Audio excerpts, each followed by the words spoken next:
Alright, so welcome to today's video. Today we will be diving into a different series, as I will go over the fairy tale 100 Years Water Dragon God arc. I thought that with the anime right around the corner, many fans would probably be interested in more videos of this series, so I thought, why not give it to you guys? Just want to say that this video will contain spoilers for the anime, so beware of that. With that said, please subscribe to the channel and get your favorite snacks ready as we will go over the fairy tale 100 Years Water Dragon God arc. The story takes place in the year X 633. All the buildings have been destroyed and dead bodies lie around. A man sees the chaos and with tears in his eyes says that magic is not an evil power. To protect it, the mages need to join forces, and thus the first mage guild in the history of the world comes into existence. At the Fairy Tale Guild, Max introduces 3 new members who will be joining them from today. All the guild members are excited and welcome them into the guild. The new members are surprised to see so many members. Guildmaster Makarov inquires why there are only 3 members.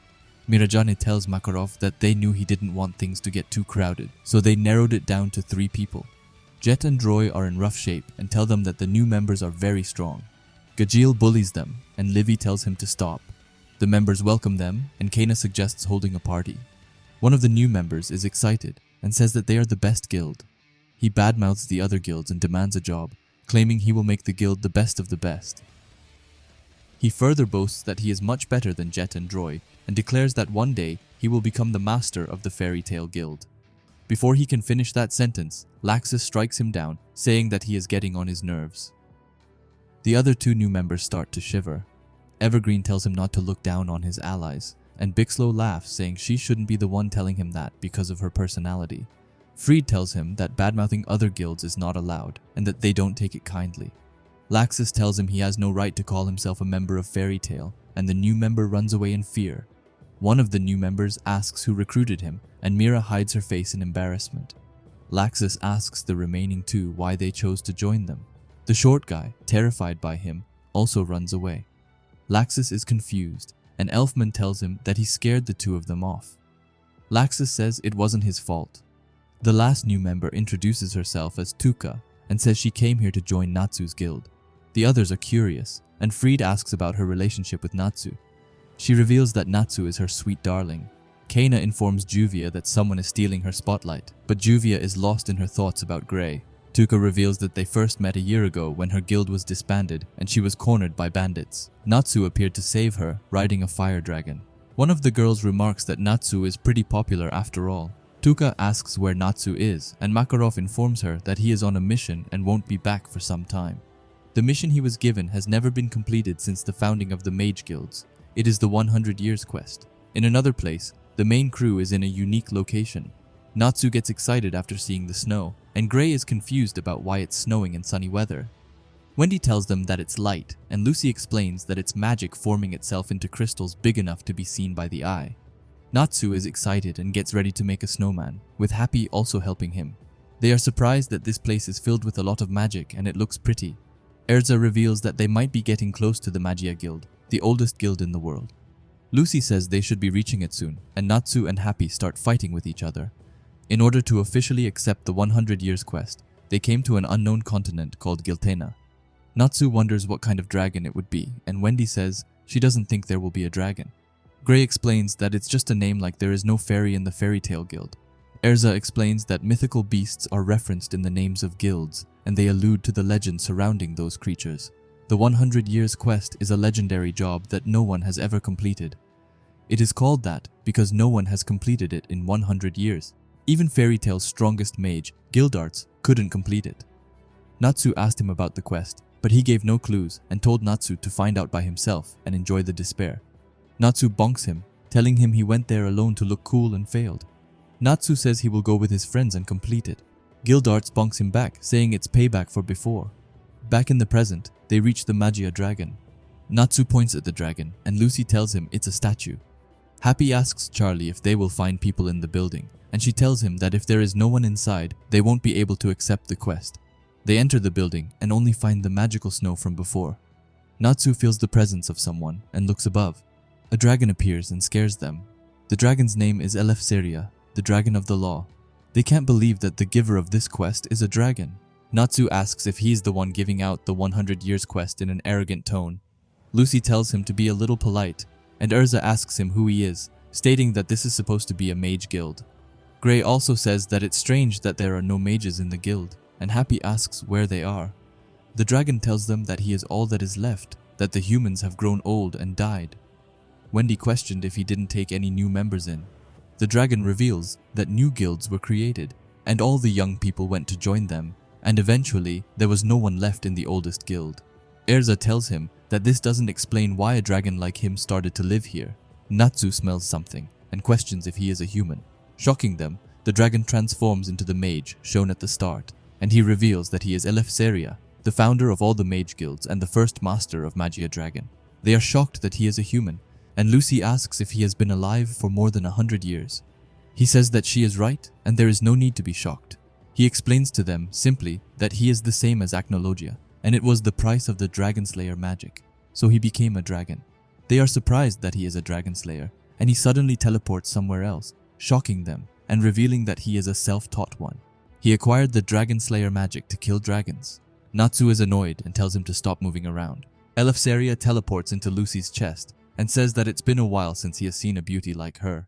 Natsu tries to take him out and puts his hand inside, but Eleftheria teleports away and laughs, making Natsu angry. He tells them about the other guys who showed up before him, saying he's happy to be in a time where there are beautiful mages. Happy and Charlie are disappointed that he is the founder of mages. He says that in the end, not one of them came back. Natsu corrects him that Gildarts came back. He explains that Gildarts was the first one to return, but he was in a terrible state. Eleftheria asks if they have the guts to take on this job. Back at the Fairy Tale Guild, Juvia tells Makarov to give her a job, and the job must be to protect her beloved Grey. Tuka tells him to just wait for her beloved to come back, and says that her dear Natsu will return, and then he will accept her love. Elfman tells her not to get her hopes high. Juvia tells her that there are many women around Natsu, and Lisana asks why she is one of them. Tuka tells her that Grey also has many women around him, and a heated argument starts between them. Mira is happy that they have become friends so quickly.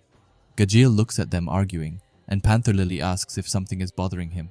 He tells him that Tuka just mentioned Briar, and Panther Lily asks what he is talking about. He brushes it off. Back at Magia Dragon, Eleftheria tells them that they need to sign the contract, which states that they will not tell the contents of the quest to anyone under any circumstances, and that if they die while doing this quest, the client and Magic Council will not take responsibility. Natsu says that it's fine by him, and they all agree. Lucy, scared, thinks of going back home. 1 week ago on the boat, she made it this far on impulse, and her maid was getting scared. She tells Lucy something important, like a reunion awaits her in Giltena, and then she stops what she is saying. Back to the present, Lucy signs the contract and tells Eleftheria to tell the details of the quest. He reveals that it's a simple task, to seal the 5 dragons of Giltena's holy pentadrakes. The 100 years quest is a dragon extermination quest. Eleftheria tells them that the reason he learned Dragon Slayer magic was to defeat those 5 dragons, but they are crowned gods and have terrifying strength. Each of them is as strong as Agnologia. Natsu gets excited after hearing that he needs to kill dragons. The crew has reached the Valeria region of southern Giltena, and there are some kinds of creatures. Natsu is surprised because he has never seen anything like them before.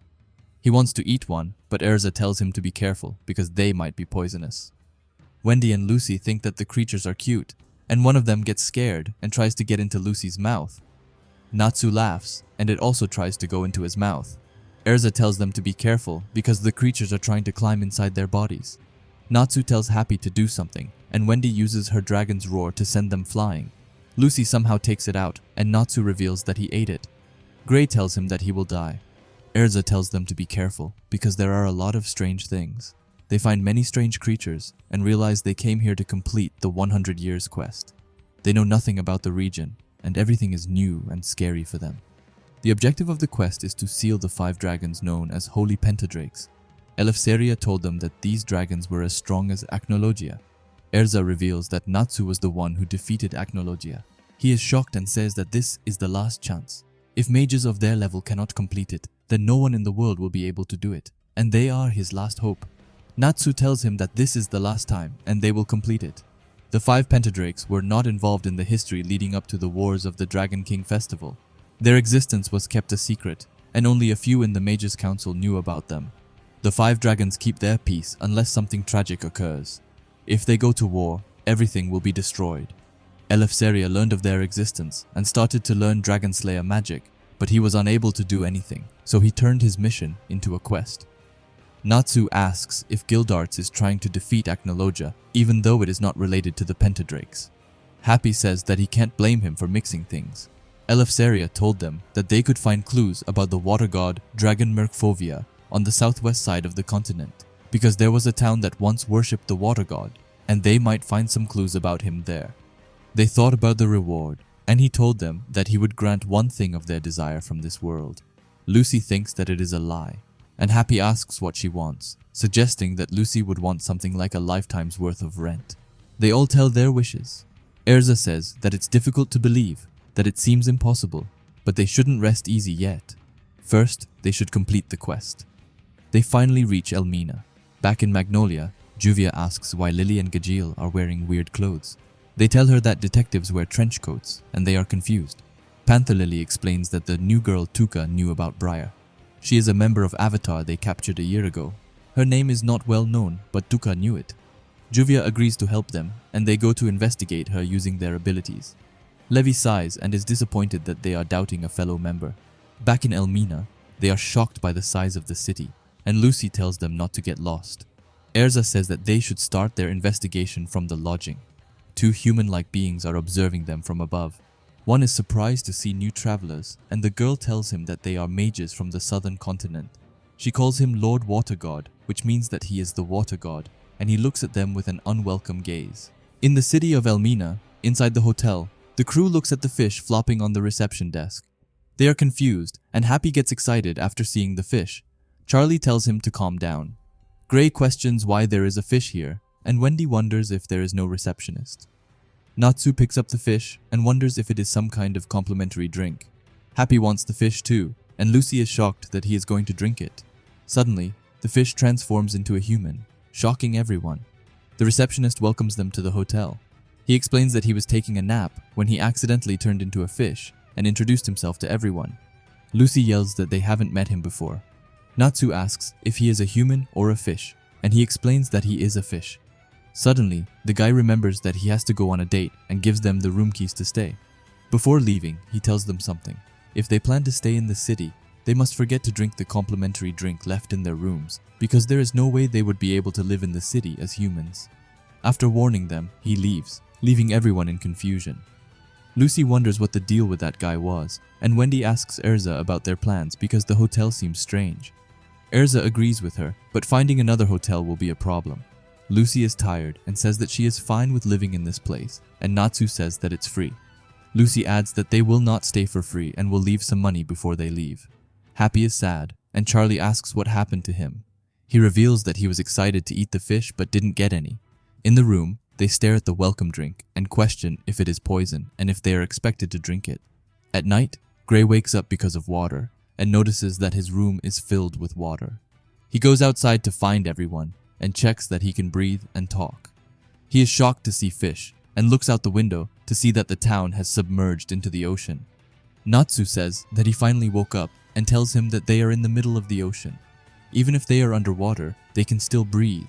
They are enjoying the ocean, and Gray is shocked. The fish guy says to him that they all drank the medicine from before as he told them, and it's designed for people who aren't fishes to help them adapt to the water.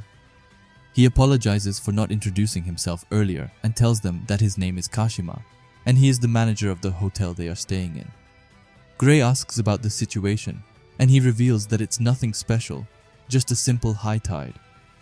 He is shocked that the whole town sinks at high tide, and Kashima says that this was the town of fishes, and they could call it its true form. Gray questions why they turn into humans in the daytime. He explains that if they stayed as fishes, people would be quite shocked, and Gray tells him to inform the humans up front. Kashima says that it will ruin the surprise. Natsu and Happy are enjoying and have gotten better at swimming. Kashima reveals that it's another special effect of the medicine. Now Erza knows how she was able to keep up with Sameko, and he tells her that the shark is not Sameko.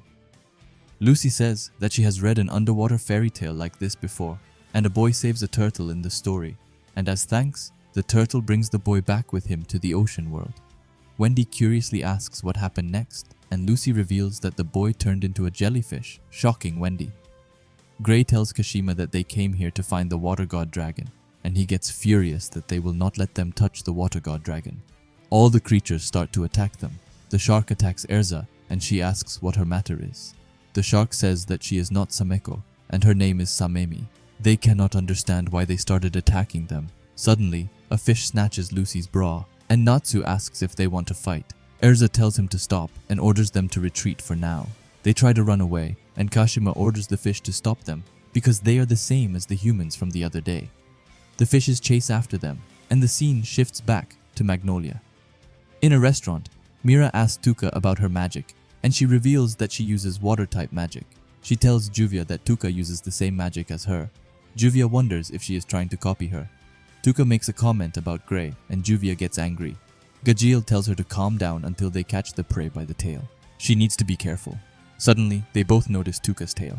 They notice her tail, and are shocked to see it and say it out loud. Tuka notices them and asks what they mean by a tail. She asks if they have a greeting like this in the guild, and they tell her that they don't. Juvia says that she just saw something that was similar to a tail, and Panther Lily says that he also noticed it. Levi asks if they are sure and not just imagining things. Gajeel says that now she is officially suspicious.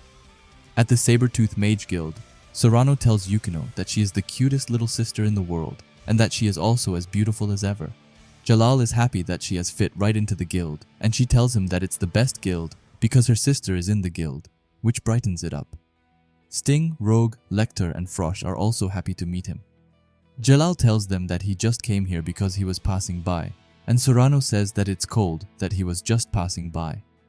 Sting asks if he has some business in the city. Jalal reveals that he is looking for someone, and Rogue says that he will help him and he appreciates it. Jalal shows them the picture of the person, and they ask who it is. Jalal can't tell them and says he needs to find the whereabouts of the person.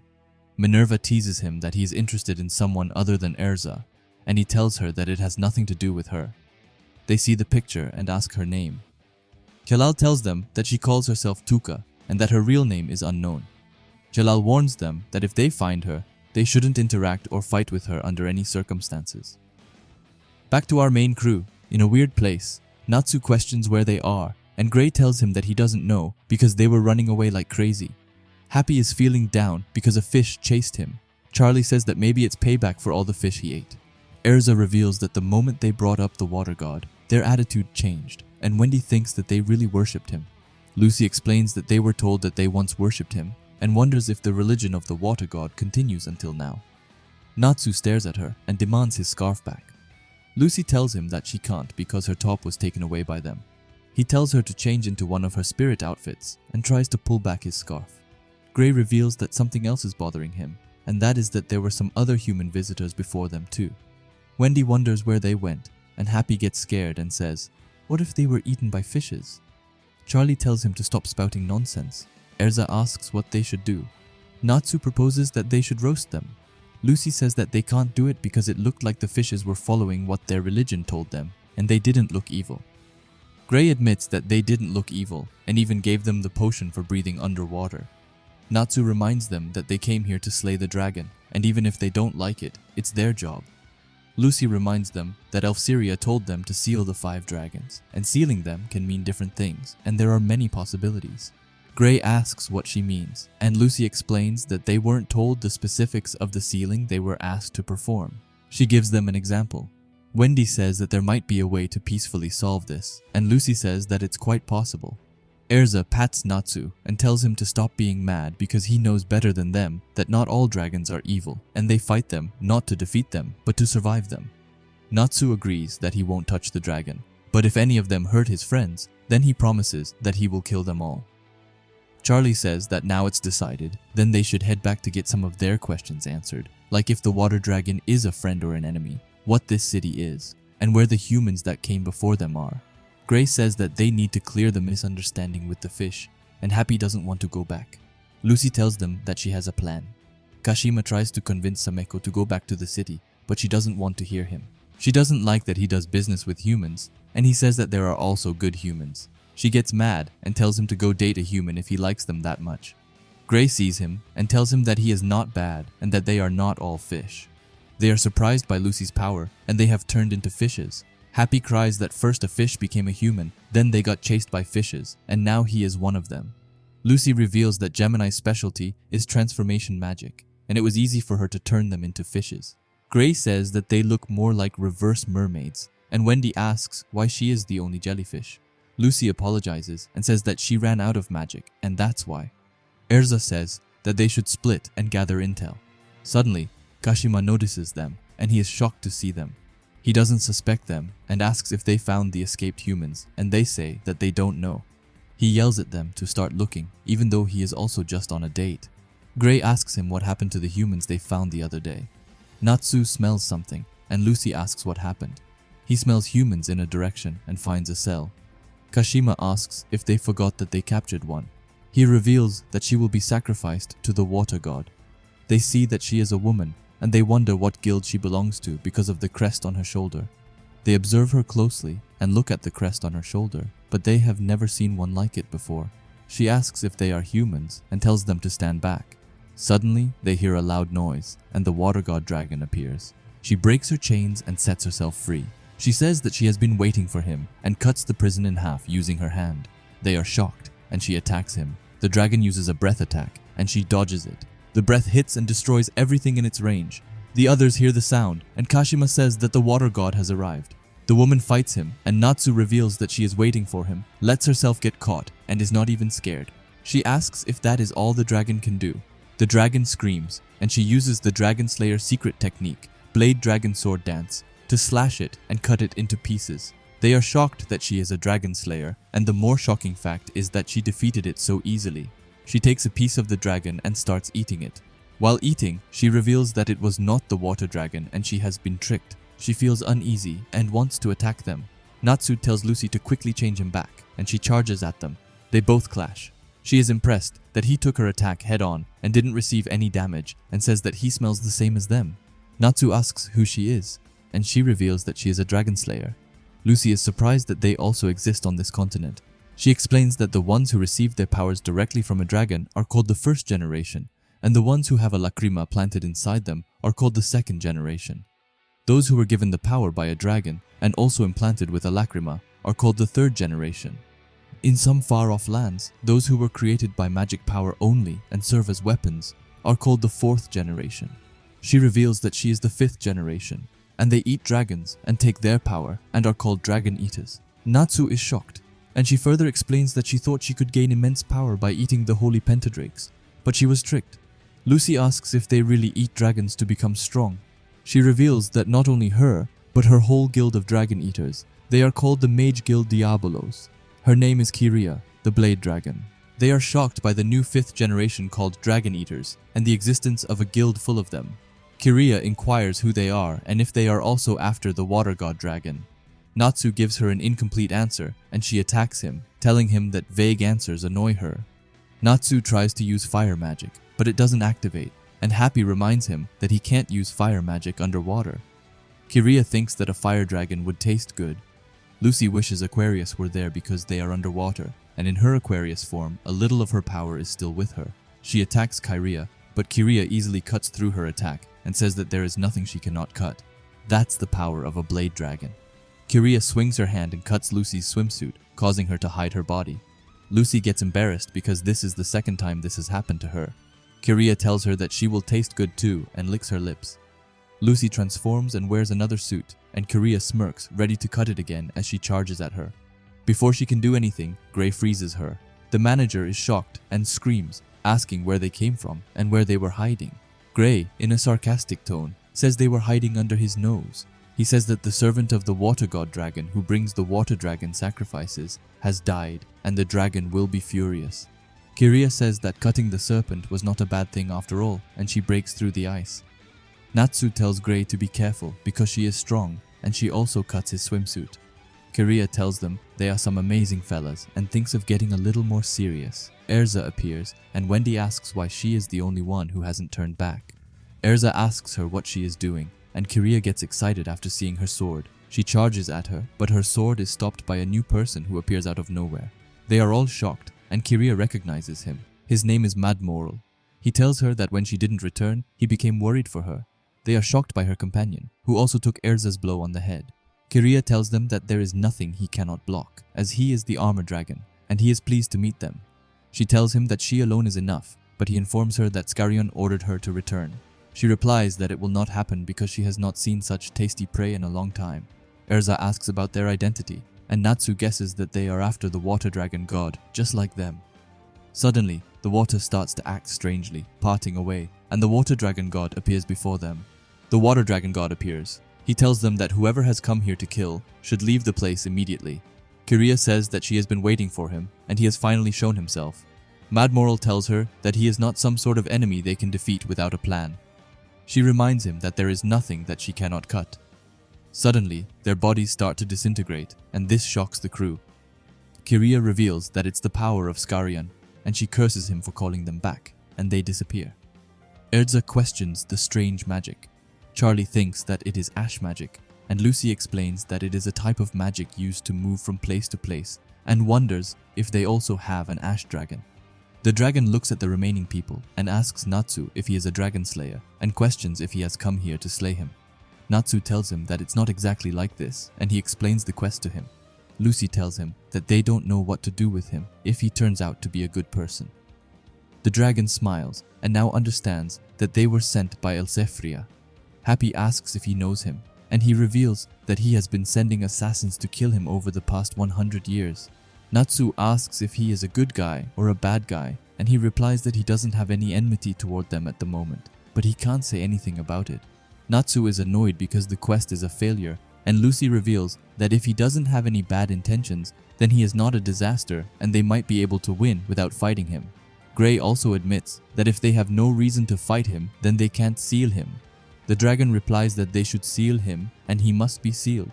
He tells them that they all seem different from the previous assassins, and he summons the water again, and they all once again go underwater. The dragon informs Kashima that they are his guests now, and he will not tolerate any rude behavior, and he agrees. The dragon tells the crew to follow him to his palace, and inside the palace they are shocked by its size and majesty, and they never expected a place like this to exist underwater. They look at the structures, and Wendy whines about how much longer she will stay as a jellyfish. The dragon snaps his fingers and she turns back. She asks the dragon if he has the power to release magic, and he explains that he cannot do everything, but he can manage something like that. The dragon's assistant appears and questions why he brought humans to a sacred place like this. The dragon introduces her as Caramil, and she is his assistant. He introduces the crew to her, and she deduces that they have probably been sent by Elsefria, and she is right. She gives them permission to challenge him and reminds them that they are no match for the water god dragon. He tells her to calm down and says that he wants to negotiate with them, and he wants to talk to them. She tells him to start talking, and he tells her to leave. She leaves in frustration and tells him to finish them off. Mercphobia reveals that she is a human, and he saved her when she was wrecked at sea, and then she began to live with him. He gives them a tour of his farms, the medical facility, and the watchtower where he looks for shipwreck survivors and helps them. They are moved by his heroic acts, and Happy says that it means he is not a disaster and he doesn't seem harmful. Mercphobia smirks and says that he killed many people in the past, and he understands why Elsefria wants to kill him. It's because he killed his friends and family, and he doesn't want to explain the reason, because at that time killing people was his second nature. Erza asks if he had a change of heart somewhere, and he reveals that Camille was the beginning of all this, and he didn't want to save her at first, and only thought of her as prey, but he became attached to her, and before he realized it, his personality began to change. He wants to continue living like this, but he must disappear soon. Lucy questions him, and he asks if they saw the city of Elmina, and reveals that the unnatural tide that sinks the city underwater is the side effect of his powers, and he can no longer control it. He reveals that the citizens of the city were humans, and in order to allow them to adapt to underwater life, he put them under a magic that allowed them to become fish. Gray asks him why the people of the city don't leave. He reveals that the water god faith and the calamities he created in the past were somehow passed down as miracles. Happy asks if he wants them to believe in the religion, then why doesn't he just tell them to leave? He says that even if no humans live in the city, his powers will soon reach the other closer cities, putting them in danger, and they cannot be contained as long as he remains alive. Natsu asks if there is any other way, and he reveals that there is not, and that's why he has been waiting for people who can kill him. The crew is in shock, and Mercphobia tells them that before dying, there is one thing he must do, which is his biggest miscalculation and his worst nightmare. In the sea inside a boat, Kyria asks Skarion about his problem because the water god dragon is in front of her, and she yells that she got herself caught to fight him. He tells her that the situation has changed and the dragon must not be eaten, and Skarion is a corpse dragon in the guild. Inside the Blue Pegasus Guild, the guild members are enjoying and dancing. Jenny tells Jalal that it's rare for him to stop by their guild.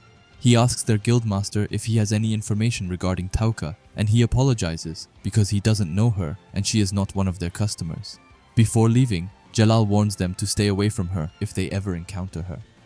In Magnolia, Gajil is stalking her and sees that she's heading to the outskirts of the city, and it's pretty suspicious for her to go there. Levi tells him to stop tailing her. Gajil tells her that he will decide if she is their friend or not after investigating her. Levi tells him that their guild is like a family, and Gajil reminds her to remember what happened to him when he tried to join it. Levi tells him that it was all his fault because he was horrible, and they start arguing. Panther tries to calm them down, but they don't listen, and Levi leaves. Juvia asks if it's alright to let her go. Gajil tells her that if she turns out dirty, then Levi will also be in trouble, and he won't let anyone hurt her. They follow her and she goes to Natsu's house. They wonder what she is doing there, and she is just looking stupid and saying weird things. Gajil and Juvia are dumbfounded, and Gajil says that she reminds him of someone. They tail her till the very end and still don't find anything suspicious. She finally goes to a building, and they are confused because it's Lucy's house. They never thought that she lived next door to Lucy. Juvia just imagined a scene of carnage. Tuka starts to unbutton and takes her clothes off. Gajil gets excited, and Juvia stops him from seeing it and throws him from the top. They all fall down, and Levi sees Gajil on top of Juvia. This creates a misunderstanding, and he tries to explain this to her, but she ignores them and leaves. Back at the Water God Dragon Palace, Mercphobia tells them that a person has stolen his powers, and they are shocked. Grey asks if it is the Dragon Eater Guild. Mercphobia reveals that they don't know about it, and before he dies, he needs to regain those powers. Otherwise, a calamity can occur if the powers are misused. They wonder if it is really possible to steal his powers, and he says that it's been done to him. Happy asks if he knows who that person is, and he replies that the person calls himself the White Mage. Lucy thinks that it's the opposite of Zaref. He wants to regain his power and turn back the city to what it was before, and until then, he cannot afford to die. Suddenly, the place starts to fill with sand, and the Dragon Eaters from before appear once again. Skarion reveals that he heard what they were talking about, and they would just need to eat the White Mage woman to gain the powers of the Water Dragon. Natsu tells them he will give those powers back to the dragon, and he won't hand them out to him. At the Mermaid Heel Guild, the Guildmaster Kagura tells Jalal that Tuka joined the Fairy Tale Guild recently, and they introduced her to Kagura when she last visited Magnolia. Jalal is shocked to hear the name of Fairy Tale again. Kagura asks about her, and he reveals that she is as strong as Zaref, and she is a Grand Witch that has lived for over 100 years, and she is the White Mage. The Dragon Eaters enter his palace, and the Water God Dragon attacks them, but it has no effect because Skarion uses his ability to turn water into ashes. Skarion tells him that he is no longer the Water God Dragon and that he is unfit to eat. He traps him, and the Water God Dragon screams in pain, and Carmel is worried for him. Erza tells Lucy and Wendy to take care of them. Natsu asks Grey if he knows what happens to ash when you burn it. Grey doesn't know and replies that maybe it becomes more ashy. Natsu tells him to find out because he can use his fire here. Natsu punches Skarion, but it has no effect on him, and Skarion tries to turn Natsu into ash, and Erza saves him in time. She questions if attacks even work on him. Grey takes Skarion on and uses ice magic to freeze him, but Skarion escapes. Kyria tells Erza that she is her opponent, and they both clash. Natsu asks if the Armor Dragon is his opponent, and the Armor Dragon says that he will roast him. Natsu jumps to punch him, and Happy cheers him on, but the Armor Dragon tells him that it's not going to work on him. Natsu uses Fire Dragon Demolition Fist, punches him, and hurts himself. Natsu can't believe it, and the Armor Dragon explains that the dragon scales suffer no wound. He grabs Natsu and throws him straight into a ship, and Natsu barely stands up. Mormad tells him that this is the end for him, and Natsu tells him that it's not fair because he is a dragon slayer like him. But why did he get a boat? Erza and Kyria are exchanging blows. Erza kicks her and slashes her, but Kyria dodges it. Kyria says that it was close and acknowledges that Erza is strong. She tells her that she is strong and she doesn't have anything against crossing swords with her, but she has a cruel streak and she wants to see a different side of her. Kyria unleashes a shockwave on Erza and it hits her. Erza starts to get embarrassed after noticing that she is wearing a swimsuit. Lucy and Wendy are confused because she has been wearing it for a long time. Erza tells them to stop looking at her because she is embarrassed. Happy and Charlie see that something is wrong with her and Kyria tells her to continue. Erza gets scared and begs her not to kill her. The others are confused. Kyria orders her to beg for mercy, and she does. Kyria then explains that she took her powers. Erza is scared and asks for forgiveness. Wendy tells her to keep it together. Kyria laughs at her, saying she can even turn a brawny swordsman into a cute toy. Tears fall from Erza, and Kyria tells her to bow a little deeper and stomps on her. Erza is in pain and begs her to stop. Wendy gets mad and attacks Kyria. Charlie also transforms and attacks Kyria, and Lucy uses her magic to push Kyria into the ground. Kyria says that it's a puny move, and Wendy tells her to stop calling everything small because she is making her angry.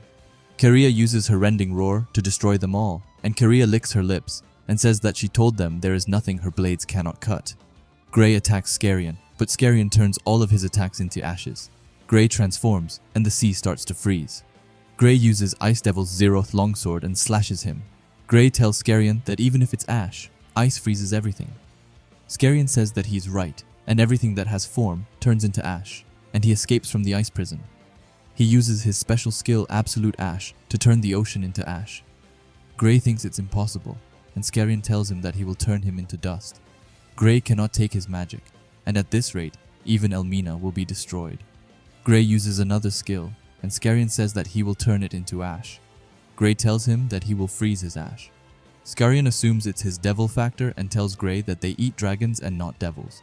He apologizes for not eating him and uses his special skill Black Ash to turn him into ashes. The crew has been defeated. The scene shifts back to Magnolia. The city is covered in clouds, and it's raining hard. Juvia tries to explain things to Levi, but she is still mad, and Gajil deduces that it will go on for a long time. Tuka is enjoying the rain, and she encounters Halal. He says that he has finally found her, Tuka, the White Mage. Tuka looks at him and tries to play dumb, but he tells her to stop acting and asks why she joined Fairy Tail. She tells him that she joined because of Natsu, and he tells her that he knows all about her. He reveals that she is the founder of the counterpart organization to Avatar, and its religious order of white mages called Liberias.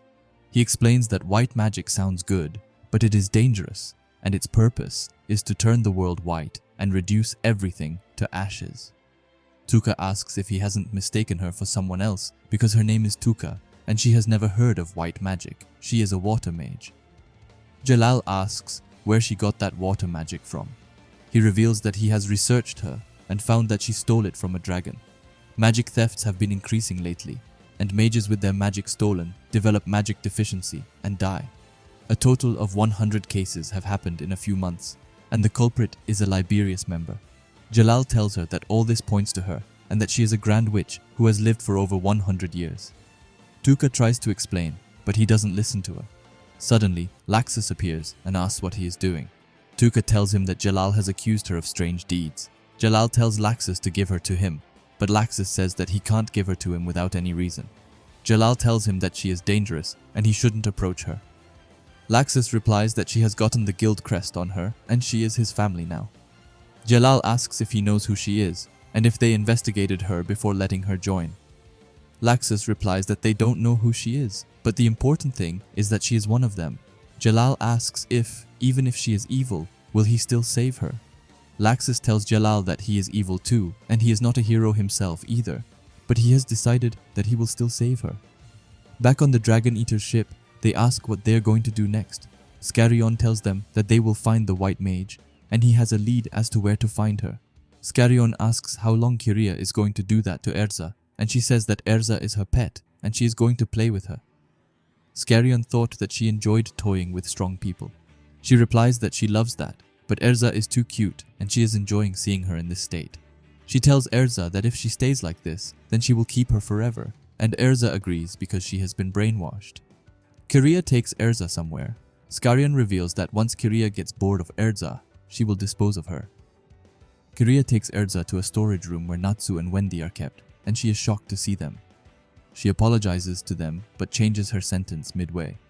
They tell her to get a hold of herself. She tells them both to submit to them and they will spare their lives. Natsu yells at her to turn back, and they keep them both because they have dragon-slaying powers. Erza begs Kyria not to kill them, and she sits on Erza and says that she will keep them alive for her sake. Natsu asks what is wrong with her. Wendy wonders if the others are safe. On a boat, Lucy breathes heavily and says that they shouldn't have gotten that far, and by the time she realized what was going on, they had already taken them away. Carmilla saw them taking Natsu and Wendy away, and Lucy tells Carmille that they have to save them. Carmille tells them to leave because of them, the water god dragon is in critical condition, and she says that she will give them a boat to leave the city. Lucy asks Happy and Charlie if they found the ship, but instead, they found some other ship which is coming their way. Happy thinks that they should hide, and Charlie says that they should run. The person on the ship tells them that there is no need to run and gives Grey back to them. They ask why he is so small, and she tells them that she was passing through and he was in rough shape, so she made him small as a favor. Lucy recognizes her as Brandish, who is known as the Country Crusher, and she also held off against Makarov. She is really strong. Lucy asks what Brandish is doing here, and Brandish tells her that she is not her maid. Lucy tells her that she is on vacation, but suspects that Brandish is after something. Brandish finds out that Lucy has gotten herself in trouble again. Happy greets her, and Charlie calls her one of the Spriggan 12. Brandish says that Spriggan 12 was disbanded because of them. Lucy is scared, and Brandish explains that the Emperor is gone, and keeping Alvarez together was a pain, so she decides to go on a trip. She reveals that Agil is reorganizing the country as king. Lucy asks if she is serious. Brandish tells her that he was the prince of a smaller kingdom in Alvarez, and though he is fond of battle, after that war he has calmed down. Yajil and Jacob are also on his side. She says that Demaria is living a peaceful life because she had enough, while Invel and Neinhart are in prison because they were plotting another war, and Larcade is missing. She further reveals that Irene, Bloodman, Wall, God Serena, and the old man died in that battle. Brandish says that she doesn't hate Lucy because they also had their own casualties in the war. Lucy asks if they can become friends, and Happy and Charlie ask for her help to save Natsu and the others. But Brandish rejects helping them. Lucy is shocked, and Brandish tells her that she came to Giltena because she is after something. Brandish now knows that Lucy is after something else, and she came here to find Aquarius's key. Lucy is shocked, and Brandish says that she shouldn't have told her. Lucy remembers Aquarius, and Brandish reveals that she has no problem being her friend, but she will not give up the key. Lucy says that she has to save her friends first, and Brandish leaves. Lucy yells that she should turn Grey back, and she does, causing him to fall on Lucy. They both say goodbye to each other and move their separate ways. Charlie is confused about why Brandish isn't helping her, and Lucy says that it's fine since she saved Grey, and she tells them to scout the area once more. Back in Magnolia, Jalal looks out the window and remembers what he said to Laxus, that he won't take his eyes off Tuca, and it was a fair compromise because they can't fight there. Jalal wonders if she is really the White Mage and can't believe that she has joined Fairy Tail. Things have gotten complicated for him, and he thinks about what Erza would have done in this situation. Back on the ship, Erza says that she will eat it up, and Kyria tells her that they didn't bring food for their pets, so she can only give her rotten food. Erza coughs while eating the rotten food. Kyria feels disgusted and says that she will wash her. Erza apologizes and begs not to be killed. Kyria says that she won't kill her pet and throws water on her. Kyria tells Erza that she needs punishing and orders her to turn around. At night, Kyria has fallen asleep, and Erza, covered in bruises, stands up and breaks the collar. In a cold tone, she says that she surely took care of her. Erza says that it's dishonorable to attack a sleeping enemy and goes to save Natsu and Wendy. She finds them, and they ask if she is okay. She tells them Kyria's skill is some sort of hypnosis, and she finally came back to her senses. Erza says that she will not forgive Kyria and frees Natsu and Wendy. It's time for them to escape, but they have done something bad, and the ship crashes into a hill, waking the enemy. They are shocked. Brandish helped them by making the underwater boulder bigger, and she leaves. The earthquake stops, and they get ready to fight. Kyria wakes up due to the earthquake, and notices that Erza is missing. Erza returns and says that she will not run away or hide, and she will give back the humiliation she suffered, because that is their guild's way. Kyria is shocked that her spell was undone, and Erza reveals that she has a little magic resistance. Kyria tells her that she had a chance to kill her, but she didn't. Erza responds that killing her in her sleep would not have been enough. The scene shifts to Skarion, and Natsu and Wendy appear. He asks if this was their doing, and they reply that they don't know who did that. He asks about the sealing stone, and they answer that Erza removed it and that they shouldn't have underestimated her. Skarion thinks that he shouldn't have left them alive and attacks them. Natsu counterattacks with fire breath, and Skarion reveals that he can also turn fire into ash. Natsu is shocked that his attack disappeared, and Wendy tells him that her magic would be better for attacking. She uses wind magic to scatter the ash and creates an opening for Natsu, who attacks him. Mulmord appears, questioning what is going on. Skarion thinks of eating them right away, and the scene shifts back to Magnolia. Tuka thanks Laxus for his help. Evergreen and Bixlow ask Laxus what he did to her, and she looks scared. The members ask if she is alright, and Gajeel glances at her and notices her smirk. She tells them that it's raining heavily outside, and they give her towels. Panther Lily asks if he is still suspicious of her, and he tells him that he saw her smile for an instant in an unpleasant way. Levi tells him that he was also like that before. Tuka, in a sarcastic tone, says that she heard there was a jinxed girl in the guild. Another member questions if she is talking about Juvia, and Max says that it's a really old story and it's from before she joined them. Tuka tries to make her mad, and Laxus tells her to stop. He tells her that he will protect her because she is a member of the guild, but as a member, she has to say something. He explains that everyone has some secrets and they have the right to hide something that they don't want to share. But if it's something dangerous to the guild, then they couldn't stay as a family for much longer. The members are confused and she says that she will leave. Back to the ship, the two blades clash, and Kyria says that she liked Erza's other self, but she is also good in this way. She asks if Erza is not going to kill her. She wonders what to cut next and thinks shyness would be cool. Erza already knows that it's hypnosis magic and its weakness is awareness, and it won't work on someone who already knows about it. Kyria asks about cutting the feelings of someone she likes, and Erza tells her to stop. Kyria says that Erza looks cute when she blushes. Erza has to be fully focused, and for someone she likes, it's not forgivable. The scene shifts to Jalal's room, and the door opens and Tuka enters. He never thought that she would come to him. She asks if he knows about her, and he reveals that he knows enough. This makes things easier for her, as she says that he is in her way. They both look at each other. Jalal questions why she is getting close to the fairy tale guild. Tuka tells him that he should have some theories and explains that they are very strong and all that magic power is gathered in a single place, which will cause chaos and destruction. The people who go against the teachings of White will be reduced to nothingness. Jalal asks what about her if she says magic is evil. Tuka replies that she never said anything like that, and she is not in the mood for debating since he will also die. She uses some kind of magic on him and tries to steal his magic power. Jalal screams in pain, and she reveals that strong magic will turn black just like Zareth, and before it happens, she will turn the world white. Suddenly, she stops, screams, and falls to her knees. She tells Jalal to run before her other persona takes control of her. Jalal is confused, and she tells him to hurry. The White Mage appears, telling Tuka not to get in her way, and she tells the White Mage to stop hurting people. Gajeel appears out of nowhere and captures her. Panther tells him to bind her with iron, and Levi never thought that Gajeel's suspicion was true. Juvia asks if Jalal is fine. Jalal can't believe what is happening because there are two personalities residing in the same body. Back on the ship, Erza and Kyria's battle still continues. Kyria kicks her, and Erza tries to block it using her sword, which Kyria breaks, reminding her that she can cut everything. Erza tells her that no matter what she can cut, she cannot cut their bonds, and her sword regenerates. Their job was to slay dragons, so she told Wendy to enchant it, and she tries a new sword technique on her. Back to Wendy and Natsu. Wendy uses wind magic to blow away the ash. Skarion is annoyed and sends Madmole to fight them. Natsu and Madmole's fists collide, creating an aftershock, and Natsu screams in pain. Madmole tells him that he cannot pierce his armor, but he is shocked because Natsu starts heating it and asks if his armor can take the heat. Madmole reveals that his armor has heat resistance, and Natsu tells him that he can overwhelm it. Wendy tells him to keep going. Natsu yells and uses Fire Dragon's Heat Purgatory, turning him into toast and destroying the boat in the fight, burning everything. The boat turns to dust, and Natsu smiles, and Lucy and Carla appear.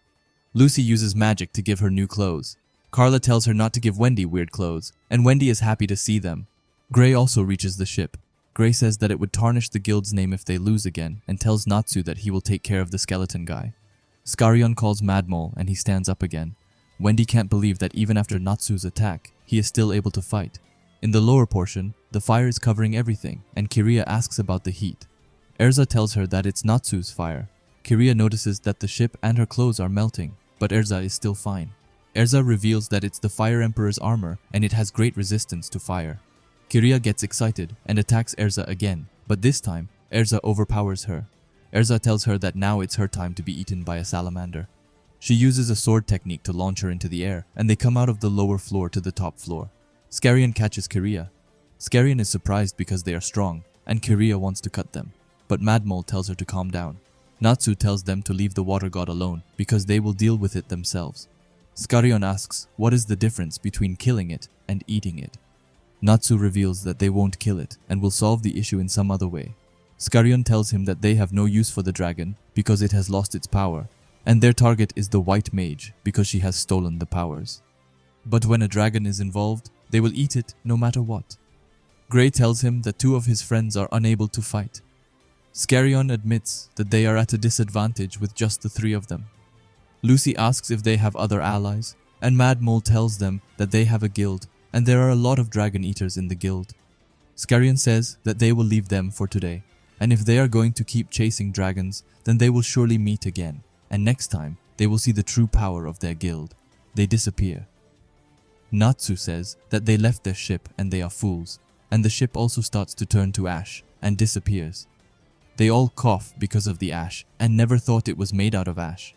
Erza says that it was make magic, and Gray says that there can't be make magic that is this precise. Happy asks what they are going to do next, and Natsu says that they should go back to the palace and explain the situation to the water god dragon. Natsu replies that it's fine since they don't plan to kill it. Lucy says that he is optimistic. Back in the water god palace, the water god dragon finally wakes up. Caramel tells him to lie down and rest. Suddenly, he grabs her by the neck and tells her to get away. They all board the small boat and struggle to breathe or move. Erza asks Gray to make a boat out of ice, and Gray replies that he can only make the shape, but they can't use it. Happy and Carla ask to fly, and they grab Natsu and Wendy. Natsu notices something and says that Elmina looks weird and there is smoke coming out of it.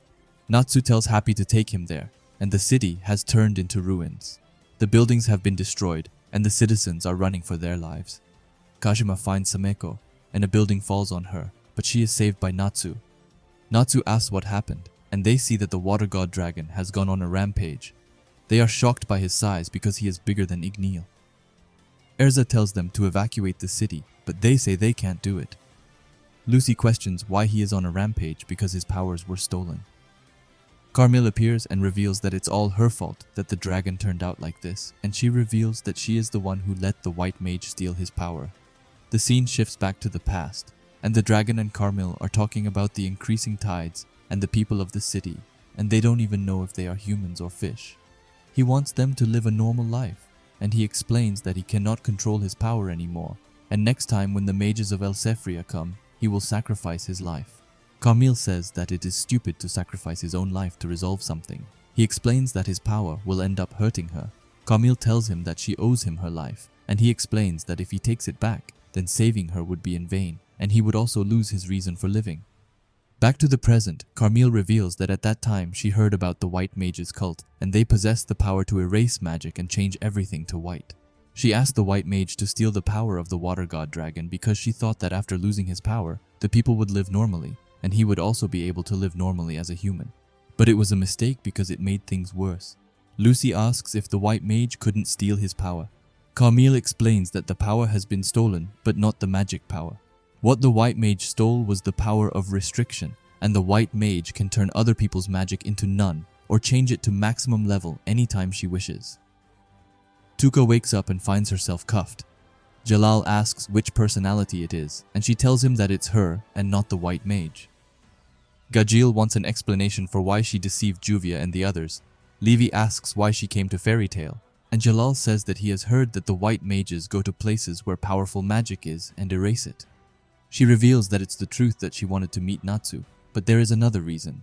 She heard there was an expert enchanter in the guild, and she thought she could use separation enchantment to help her, because her body has been taken over by the White Mage. With separation enchantment, her body could probably be separated from the White Mage.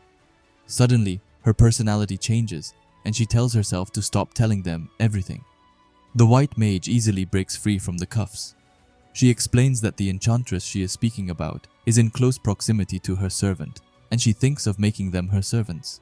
She says that they will all return to White and will become her servants. Back in Elmina, Grey asks what she means by saying that the dragon is being controlled remotely by the White Mage. Carmille tells them that it's her fault, and tears fall from her eyes. She requests them to slay the water god dragon and free him from his misery. Natsu is shocked and looks at the dragon and thinks about what he should do. The water god dragon has gone berserk. The citizens are praying to the water god to stop the destruction. Carmille begs them to kill the water god using their dragon-slaying magic. Besides that, they came here to defeat it anyway. Natsu is angry and says that first she asked the White Mage and now them, and asks if it is all convenient for her as he grabs her by the collar. The others tell Natsu to stop, and she tells him that she's not a mage, and if she could use magic, then she would have stopped him. Erza stops Natsu because it is not the time for arguing and they have to do something. Natsu shivers and says that he is a good person, and he is sure that they don't want to kill him either, and says that they should make a new plan. Carla tells him that they know it, but he said himself that if the water god dragon touched any of his friends, then he would slay him, and she says that at this rate, none of them will survive, and it's heart-wrenching, but they have to do it, and Carmille begs him for help. Natsu finally accepts, and they all go to attack him. Wendy enchants Grey, Lucy, and Erza with dragon-slaying magic, and with this, they can fight dragons. Natsu lands the first hit using Demolition Fist, and the others also attack him one by one.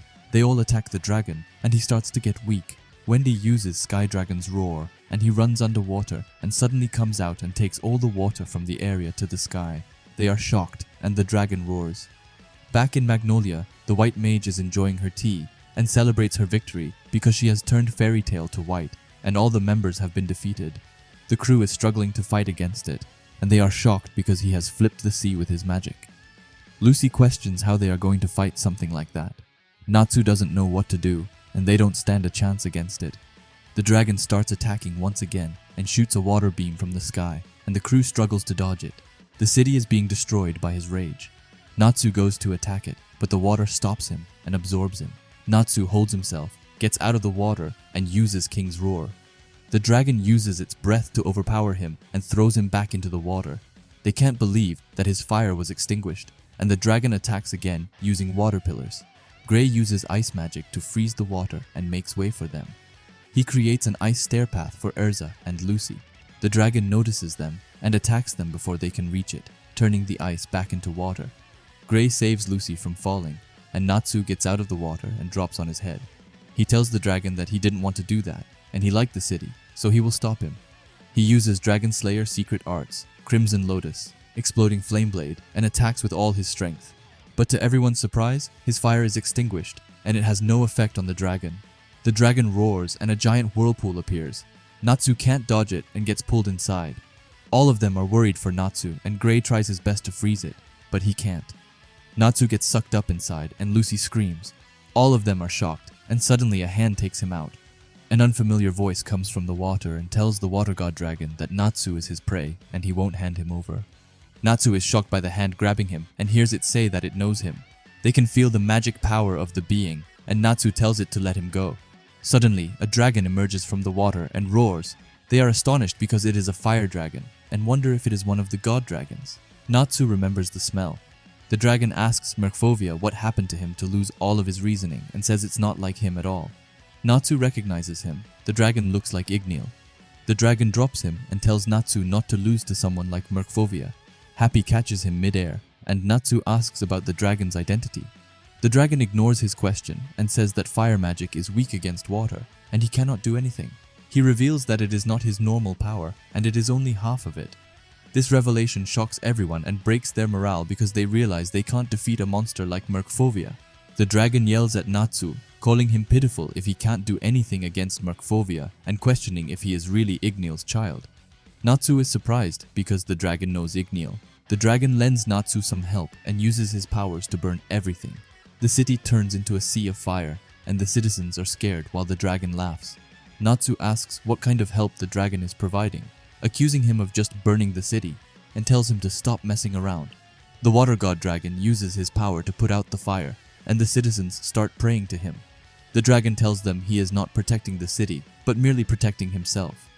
Natsu is confused, and the dragon reveals that even though fire is weak against water, there is also a fire that can burn water, like his. Natsu is annoyed, and tells the dragon to act quickly. Otherwise, the city will be destroyed. The dragon interrupts, saying that Natsu should be the one to do it. Natsu is confused, and the dragon asks if he is okay with the situation, because if he stays still, Mercphobia will destroy everything. The dragon says he has a gift for Natsu, and even though the power is not permanent, it will help him. He tells Natsu to eat his flames. Natsu is dumbfounded and refuses. The dragon explains that Natsu is not in a position to be picky, and without his power, he won't be able to save the city or defeat Mercphobia. Natsu is annoyed, and the dragon says he won't fight Mercphobia because Natsu won't become stronger that way. Natsu questions his motives, and the dragon reveals that he wants to fight Natsu once he gets stronger, until one of them dies. The dragon transforms and says Natsu should have noticed the smell of Ignia by now. He reveals that he is the fire god dragon, Ignia, and he is Ignia's true son. Natsu is shocked and says that Ignia is lying because he is Ignia's son. Ignia explains that he knows Ignia thought of Natsu as his son, but he is the one who carries Ignia's blood in his veins and is the biological son of the fire dragon king Ignia. Natsu grits his teeth and says that Ignia was a pure dragon and never transformed into a human. Ignia explains that all dragons can transform to some degree, and he has also seen Mercphobia transform. He further explains that dragons do not form families. During breeding seasons, they conceive children, the mothers raise them, and the children mostly never see their fathers. That's why he doesn't care if Ignia went to the future with some human and died. He reveals that almost 400 years ago, they fled to Giltena to escape Acnologia, and the 5 of them survived and started to live there as the Holy Pentadrakes. Eventually, they became stronger than Acnologia, whom they once feared. He further says that he should have been the one to kill Acnologia, not to avenge Ignia, but to test his own strength. However, Acnologia was defeated by a human, and he heard that the one who defeated him was Ignia's son, so he came to see for himself. But he didn't know that Natsu was weaker than he imagined, and reveals that he would have probably defeated Acnologia with the help of other dragon slayers. Natsu explains that friends are the true strength, and Ignia sighs, saying that Natsu is naive. Ignia challenges him to a one-on-one fight and says they will fight eventually because it would not be any fun right now. He tells Natsu to get stronger so their battle can be heated. Natsu glances at him and remains silent. Ignia asks if he is not feeling motivated, then he can give him a little kick by killing all of his precious friends one by one. Natsu gets angry and attacks him, but Ignia blocks it easily, saying that Natsu's emotions increase his power. He tells Natsu to use this power against Mercphobia. Otherwise, he won't even have to use a finger, because the water god dragon will kill them for him. Ignia flies away, saying goodbye to Natsu. Natsu is annoyed and curses him. The crew asks if he is alright and questions him about the guy, wondering if he's Natsu's friend. Natsu doesn't tell them. Happy tells them to explain later and reveals that the guy told Natsu to eat his flames. Lucy tells him to eat them, and Natsu says that he doesn't want to eat that guy's flames. Carla and Happy tell him that he has no choice but to eat them. Natsu gets frustrated and Gray tells him to hurry up. Natsu finally agrees and eats the flames. Gray tells Lucy that Natsu looks like a bug. Natsu eats everything and hates admitting that the flames smell like Ignia. He feels power increasing inside his body and gets fired up to fight. Natsu quickly launches an attack at the water god dragon and lands a heavy blow, which causes Mercphobia to lose his balance and crash into the city. Natsu goes to attack again, but is hit by Mercphobia's tail and gets smashed into the ground.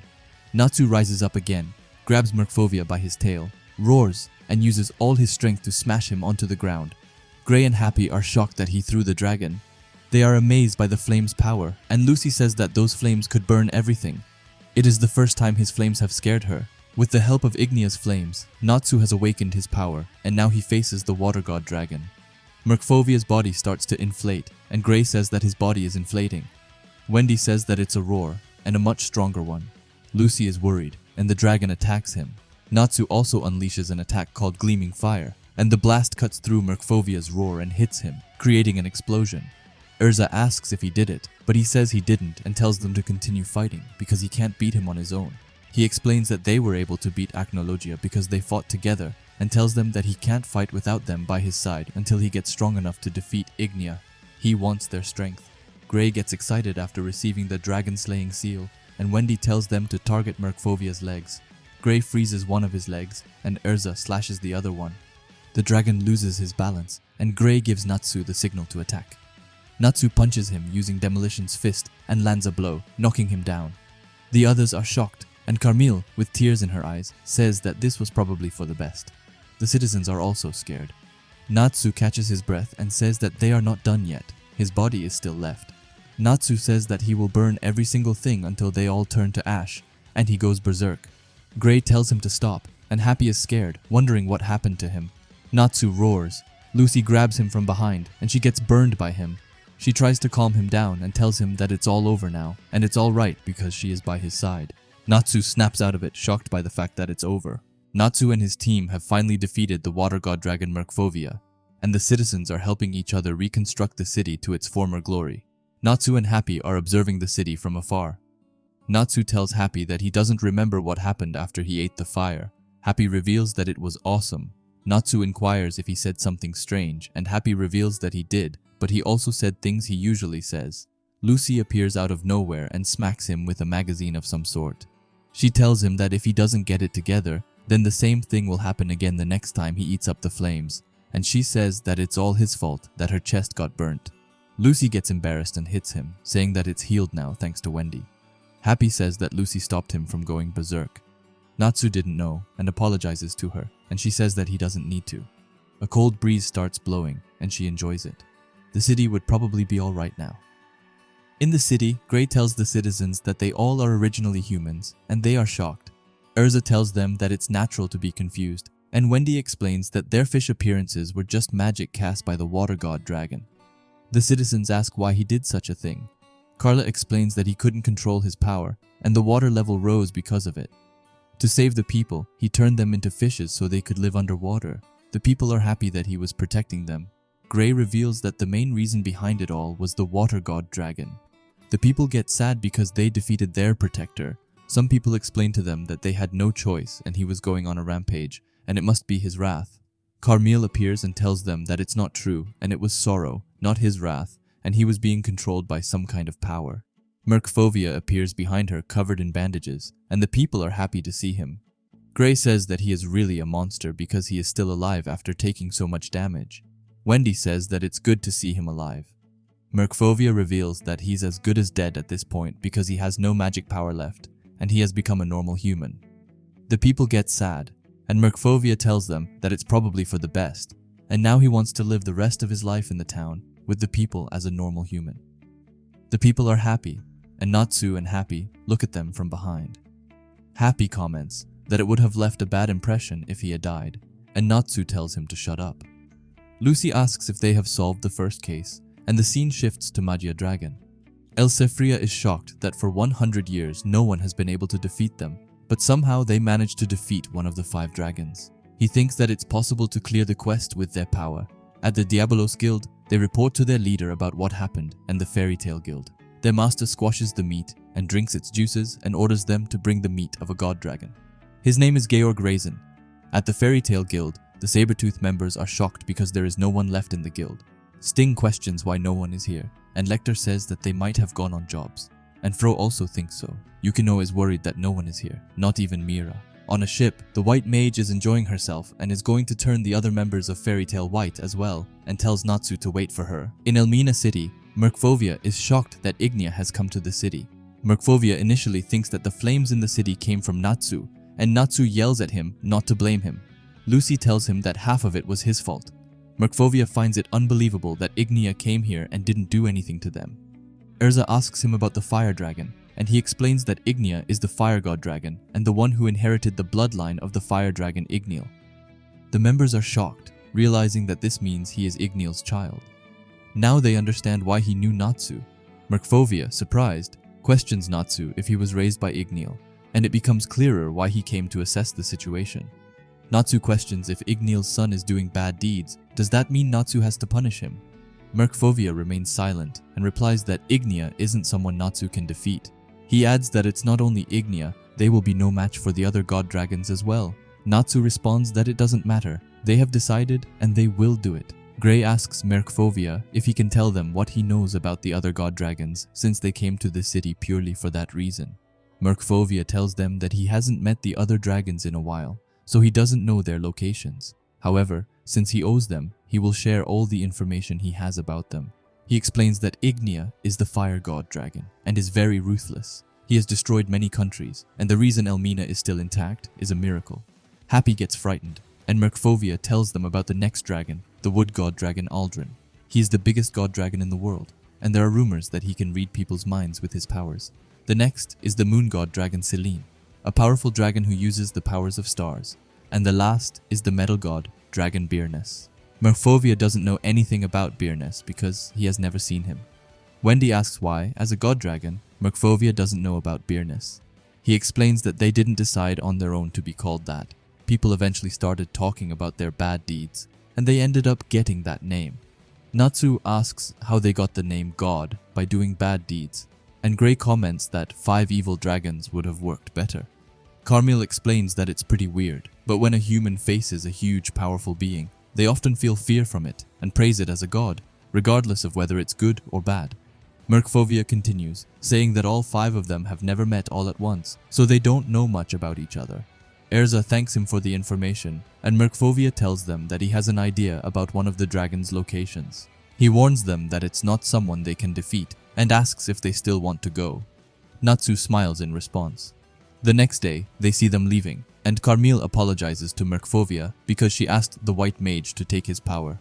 He reassures her that everything is fine now, so there is no need to worry.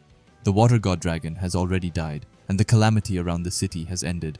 There is no better pleasure than restoring the city, living with its people, and being human. Carmel gets emotional, and he tells her to call him Mercphobia. She says that it's been too long since she called him that, so he tells her to call him Merc, and she agrees. Lucy tells them that their next destination is the center of the Giltena continent, and she's all fired up. Gray asks Erza if they are going there on foot, and she tells him that they have no choice because there is no train here. Lucy is confused because she thought there was one, and Erza checks the map. She is shocked to see something erased on the map. She asks Natsu and Wendy if they erased it, and Natsu tells her that they don't want to ride it. Erza runs after them, yelling at them. Carla asks Happy how they erased it, and he explains that they scratched it until the paper almost tore. Gray and Lucy look at the map and see that there is a train line going to the center from the next city.